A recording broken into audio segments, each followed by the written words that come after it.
Hi, bonjour, bonsoir, ça dépend de l'heure à laquelle vous allez écouter cet audio. Je voudrais parler d'un sujet simple, le travail au salut. Est-ce que travailler au salut veut dire que vous n'avez pas le salut ou ça veut dire autre chose? Philippiens, chapitre 2, le verset 12. Travaillez donc à votre salut, avec peur et tremblement, en ma présence comme en mon absence. C'est Paul qui s'adresse à l'église. Et ce verset est des fois utilisé pour laisser croire ou pour dire à certains chrétiens que vous n'êtes pas forcément sûr de votre salut jusqu'à ce que Jésus revienne et que vous vous retrouvez dans la bonne partie. Vous n'êtes pas sûr. Donc travaillez.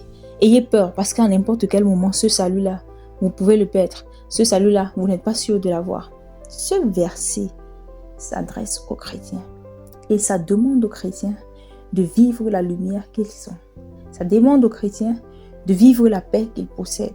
Ça demande aux chrétiens d'être et de vivre, de manifester la qualité de celle du monde qu'ils sont. Ça demande aux chrétiens de marcher dans les œuvres que le Père a d'avance prévues qu'ils marchent dans. Ça demande aux chrétiens de vivre le fruit de l'esprit, de produire ça et que tout le monde voit et glorifie le Père qui est dans les cieux. Ça ne demande pas aux chrétiens de faire quelque chose pour obtenir le salut, mais ça demande aux chrétiens de manifester le salut qu'ils possèdent. Le travail qu'on a, c'est de chercher Christ, c'est de vivre Christ et que les hommes voient cela et glorifient Dieu. D'ailleurs, Jean l'a dit dans 1 Jean, chapitre 5, verset 15, il dit, verset 13, « Je vous ai écrit ces choses afin que vous sachiez que vous avez la vie éternelle. Vous qui croyez au Fils de Dieu, vous avez la vie éternelle. » Travailler au salut ne veut pas dire obtenir la vie éternelle, ça veut dire manifester la vie éternelle sur la terre. God bless you.